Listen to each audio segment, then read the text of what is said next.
السلام عليكم ورحمة الله وبركاته. الحمد لله رب العالمين والصلاة والسلام على أشرف المرسلين وعلى آله وأصحابه وأزواجه وذرياته وأهل بيته أجمعين. சங்கைக்கும் மேன்மைக்கும் உரிய பெரியோர்களே, சகோதரர்களே, எல்லாம் வல்ல அல்லாஹு ஜல்ல ஜலாலுஹு நாம் செய்யக்கூடிய எல்லா நற்காரியங்களையும் முகஸ்துதி இன்றி இஹ்லாஸான முறையில் இறைவனுக்காக மட்டுமே செய்யப்பட்ட நல்வணக்கங்களில் நம் வணக்கங்களை அல்லாஹ் அங்கீகரித்துக் கொள்வானாக. நாம் செய்யக்கூடிய வியாபாரங்களிலும் தொழில்துறைகளிலும் நஷ்டம் இல்லாத ஹலாலான முறையில் நிரம்ப லாபத்தை பெற்று அந்த லாபகரமான வாழ்க்கை கொண்டு தம் தேவைகளையும் தேவை உடையவர்களின் தேவைகளையும் நிறைவேற்றக்கூடிய நல்ல பொருளாதாரத்தையும் உள்ள விசாலத்தையும் நம் அனைவருக்கும் அல்லாஹ் வழங்கி அல்வானாக. கஞ்சத்தனம் என்கிற தீய பண்பை விட்டு அல்லாஹ் நம்மை பாதுகாத்துக் கொள்வானாக. நம் கரங்களை என்றென்றும் கொடுக்கும் கரங்களாக அல்லாஹ் ஆக்கி அல்வானாக. யாசிக்கும் கரத்தை விட்டு அல்லாஹ் நம்மை பாதுகாத்துக் கொள்வானாக. நம்மை இந்த உலகத்தில் வாழ வைக்கும் காலமெல்லாம் நோய் நொடி இன்றி உள்ள ஆரோக்கியத்தோடு அல்லாஹ் நம்மை வாழச் செய்வானாக.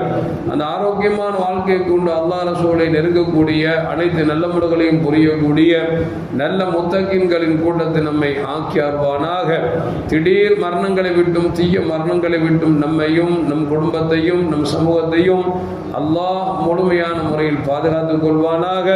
மருத்துவமனையின் செலவீனங்களை விட்டும் வேதனைகளை விட்டும் அல்லாஹ் நம்மை காத்தருள்வானாக. நம்மில் யாரெல்லாம் நோயால் பாதிக்கப்பட்டு வீடே கதி என்றும் ஆஸ்பத்திரியை கதி என்றும் அல்லல் பட்டும் அவதியுற்றும் இருக்கிறார்களோ அத்தனை மக்களுக்கும் வெகு விரைவில் நோயை போக்கி உடல் ஆரோக்கியத்தை வழங்குவதோடு அவர்களை கொண்டு அவர் குடும்பத்திற்கும் சமூகத்திற்கும் நல்ல பலன் தரக்கூடிய மக்களாக ஆக்கி அருள்வானாக. நாம் இந்த உலகத்தில் வாழ்ந்து மறைகிற நேரத்தில் லா இலாஹ இல்லல்லாஹ் முஹம்மது ரசூலுல்லாஹ் என்ற கலிமாவை மொழிந்து ஜன்னத்துல் ஃபிர்தௌஸை கண்ணால் கண்டு அகமகிழ்ந்து சிரித்த வண்ணமாக மரணிக்கக்கூடிய நல்பாக்கியம் பெற்ற மக்களில் அல்லாஹ் நம்மை ஆக்கி அருள்வானாக. மரணித்தும் மரணிக்காத இறைநேசரின் கூட்டத்தில் அல்லாஹ் நம்மை ஆக்கி அருள்வானாக. நாளை மறுமையிலே மாநபி முஹம்மது ரசூலுல்லாஹி ஸல்லல்லாஹு அலைஹி வஸல்லம் அவர்களின் திருக்கரங்களால் ஹவுதுல் கௌசர் என்கிற தடாகத்தின் நீர்வருகி அன்னாரின் ஷஃபாத்தை பெற்று அன்னாரின் கரம் பிடித்து ஜன்னத்துல் ஃபிர்தௌஸ் என்ற உயர்ந்த சொர்க்கத்தில் அவர்களோடு அல்லாஹ் நம்மை சங்கமிக்க செய்வானாக. எல்லாவற்றுக்கும் மேலாக இறை அன்பை பெற்று இறைவனை பார்த்து பரவசமடையக்கூடிய அருளிக்காவையும் ரிலாவையும் பெற்ற மக்களில் அல்லாஹ் நம்மை ஆக்கி அருள்வானாக. அருமையான மூமின்களே, முன்னோர்களின் வாழ்வை நாம் வரலாற்றை படித்து பார்த்தோம் என்று சொன்னால் நமக்கெல்லாம் ஆச்சரியத்திற்கு மேல் ஆச்சரியமாகவே இருக்கிறது. பொய் சொல்வதற்கு வெட்கப்பட்டார்கள், புறம் பேசுவதற்கு அசிங்கப்பட்டார்கள். அல்லாஹ் ரசூல் எப்படி வாழ வேண்டும் என்று கற்றுக் கொடுத்தார்களோ அதை அப்படியே வாழ வேண்டும் ஆசைப்பட்டவர்கள் தான் முன்னோர்கள். அந்த அடிப்படையில் பார்க்கிற பொழுது குர்ஆனுக்கு அடுத்த இடத்தில் இருக்கக்கூடிய புகாரி கிரந்தம் இருக்கிறது அல்லவா, இந்த கிரந்தத்தை எழுதியவர்கள் இஸ்மாயில் புகாரி என்று சொல்வார்கள். அந்த பெயர் மறைந்து போய் புகாரி இமாம் என்றே மக்களுக்கு மத்தியில் பரவலாக பேசப்பட்டு கொண்டு வருகிறது. குர்ஆனுக்கு அடுத்த இடத்தில் ஒரு கிரந்தம் இருக்கிறது என்று சொன்னால், ஒரு வரலாற்று புக் இருக்கிறது என்று சொன்னால், ஹதீஸை உள்ளடக்கக்கூடிய முழுமையாக சஹீஹான ஹதீஸை உள்ளடக்கக்கூடிய கிரந்தம் என்று சொன்னால் அது புகாரி என்று சொல்வார்கள். உண்மையில் அப்படித்தான். பல லட்சக்கணக்கான ஹதீஸுகளை ஆராய்ச்சி செய்து சில சொச்ச ஹதீஸுகளைத்தான் நமக்கு சஹீஹான ஹதீஸை பயன்படுத்தி அவர்கள் பதிவு செய்திருக்கிறார்கள். இந்த புகாரி இமாம் தங்கள் வாழ்நாளில் ஹதீஸை தேடுவதற்காக பல கிலோமீட்டர் அல்ல, பல மைல்கள் அல்ல, வெகு தூரம் கடந்து சென்று ஒவ்வொரு ஹதீஸையும் அவர்கள் ஆராய்ந்து சொல்லக்கூடியவர் நல்லவரா வல்லவரா உண்மை மட்டும் பேசுவாரா என்பதெல்லாம் ஆராய்ந்து அவர்கள் அந்த ஹதீஸ் கிதாபுகளை தொகுத்திருக்கிறார்கள்.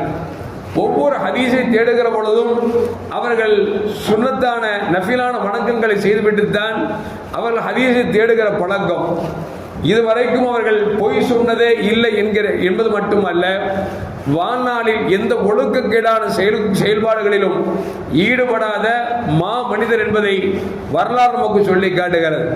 எனவேதான் அவர் பதிந்திருக்கிற ஹதீஸ் அத்தனையும் சஹீ என்கிற ஸ்தானத்தில் கொண்டு வந்து குர்ஆனுக்கு அடுத்த ஒரு கிரந்தமாக இன்றைக்கு இஸ்லாமியர் மத்தியிலே அது ஏற்றுக்கொள்ளப்பட்டிருக்கிறது என்பதை நாம் விளங்கிக் கொள்ள வேண்டும். அவர்களுடைய வாழ்நாளில் ஒரு நாள் ஹதீஸை தேடுவதற்காக கடல் வழியாக கப்பலில் பயணம் மேற்கொண்டிருக்கிறார்கள். பயணத்தில் மேற்கொண்டிருக்கிற பொழுது அருகாமல் இருக்கக்கூடியவர் நன்றாக பேசுகிறார், பழகுகிறார். இவர்களை பற்றி அவர் விசாரிக்கிறார், அவரை பற்றி இவர் விசாரிக்கிறார். 2 பேரும் பேசிக்கொண்டே செல்கிறார்கள். ஏனென்று சொன்னால் கப்பல் பயணம் என்பது ஒரு ஊரிலிருந்து இன்னொரு ஊருக்கு போகும் என்று சொன்னால் பல நாட்கள் ஆகும். ஏன் இன்னும் சொல்ல போனால் நமக்கெல்லாம் ஒரு 50 வருஷத்துக்கு முன்னால ஹஜ்ஜுக்கு போறதாக இருந்தா, உம்ராவுக்கு போறதாக இருந்தா கப்பல் வழியாக பயணம் செய்கிற பொழுது 3 மாதங்கள் 4 மாதங்கள் அது நேரங்களை எடுத்துக்கொள்ளும். இது போன்று அவர்கள் ஒரு ஹதீஸை தேடுவதற்காக ஒரு ஊருக்கு செல்கிற பொழுது பயணத்திலே ஒரு தோழன் கிடைத்தார். நன்றாக பேசிக்கொண்டே இருக்கிற பொழுது முழுமையாக புகாரி இமாம் அந்த நண்பரை நம்பி தான் கொண்டு வந்திருக்கிற 1000 பொற்காசுகளிடத்தில் இருக்கிறது என்று அவரிடத்தில் சொல்லிவிட்டார்கள். பொதுவாகவே இன்றைக்கு நாம் பயணத்தை எடுத்துக்கொண்டோம் என்று சொன்னால் நமக்கு பக்கத்தில் அது தெரிஞ்சவராக இருந்தால் பிரச்சனை இல்லை, தெரியாத ஆளாக இருந்தால் நாமும் அவரும் அப்படி உட்கார்ந்துருப்போம், உட்கார்ந்துருப்போம். எது வரைக்கும் அப்படின்னா இடம் போய் சேர்ற வரைக்கும்.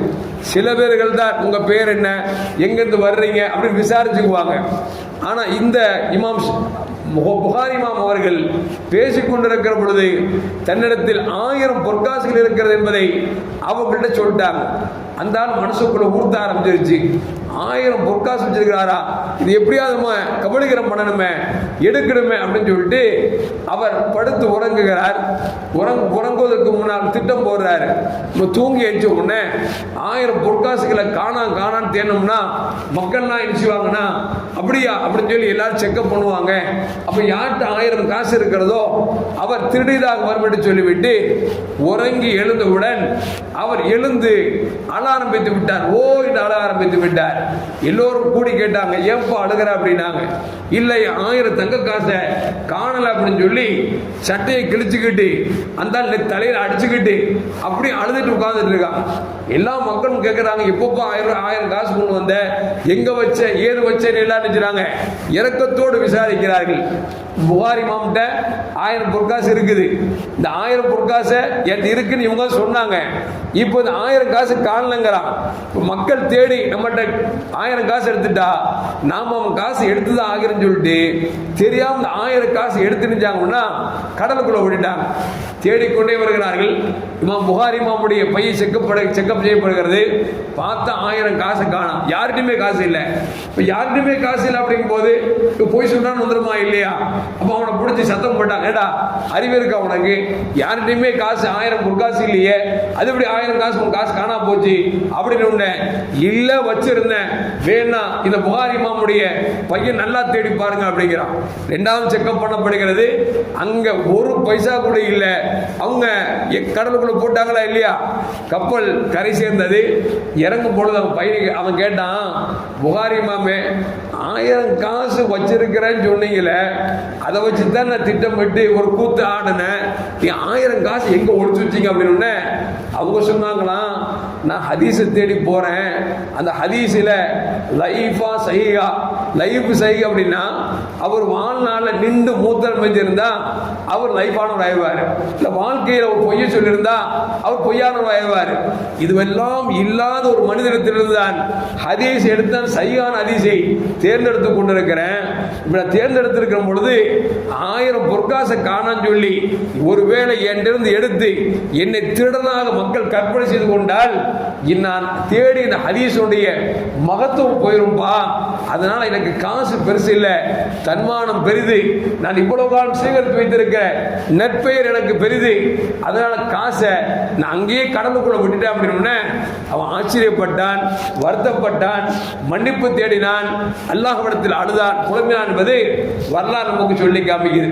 எதுக்கு சொல்ல வர்ற அப்படின்னா, தன்மானத்திற்காக நம்முடைய நட்பேர் கெட்டு போங்கிறதுக்காக 1000 தங்க காசை கொஞ்சம் கூட யோசிக்காம கடலுக்குள்ள போட்டுட்டு தான் சம்பாதிச்ச காசு, செலவுக்காக கொண்டு வந்த காசு, அந்த காசை உள்ள போட்டுட்டு நான் நல்ல மனிதர் அப்படின்னு சொல்லி இமாம் புகாரி ரஹ்மத்துல்லாஹி காமிக்கிறாங்க. ஆனா இன்னைக்கு பெரும் செல்வந்தரா இருப்பாரு, பெரும் கோடீஸ்வரனா இருப்பாரு, ஒரு பொருளை திருடுவாரு, மாட்டிக்கிட்டு அசிங்கப்படுவோன்னு தெரிஞ்சா கூட அவர் நினைக்கிறாருன்னா யாருடா தப்பு செய்யாம இருக்கிறா, ஒரு பொம்பளை விஷயத்துல மாட்டிட்டாரு, யாரு தப்பு செய்யாம இருக்கா, அட மானமாவது தன்மானமாவது போய் தொலைது அப்படின்னு சொல்லிட்டு தவறை செல்வதற்கு தான் முயற்சிக்கிறார்கள் தவிர தன்மானத்தை காப்பதற்காக, சுயமரியாதை இழக்காமல் இருப்பதற்காக, தான் இவ்வளவு காலம் சேகரித்த பேரை நட்பெயரை தனக்குள் வைத்துக் கொள்வதற்காக நினைக்காமல் அந்த காசுக்காக, ஒரு சில சின்ன சின்ன சுகத்திற்காக தங்கள் தன்மானத்தையே, குடும்பத்தின் மானத்தையே, சமூகத்தினுடைய கட்டமைப்பையே, இன்னும் சொல்ல போனால் இஸ்லாத்திற்கே அசிங்கப்படுத்தக்கூடியவருக்கு இன்றைக்கு மூமின்களும் முஸ்லிம்களும் போகிறார்கள் என்று சொன்னால் அல்லாஹ் தான் காப்பாற்ற வேண்டும். எல்லாம் வல்ல அல்லாஹ் ஜல்ல ஜலாலுஹு முன்னோர்கள் எப்படி தன் நட்பெயருக்காக வாழ்ந்தார்களோ அதுபோன்ற நல்ல மனிதர்களாக வாழக்கூடிய நல் தௌஃபீக்கினை எனக்கும் உங்களுக்கும் அல்லாஹ் வழங்கி அருள்வானாக. அஸ்ஸலாமு அலைக்கும் வரஹ்மத்துல்லாஹி வபரகாத்துஹு. ஸல்லல்லாஹு அலா முஹம்மத் ஸல்லல்லாஹு அலைஹி வஸல்லம். ஸல்லல்லாஹு அலா முஹம்மத் ஸல்லல்லாஹு அலைஹி வஸல்லம். ஸல்லல்லாஹு அலா முஹம்மத் யா ரப்பி ஸல்லி அலைஹி வஸல்லிம்.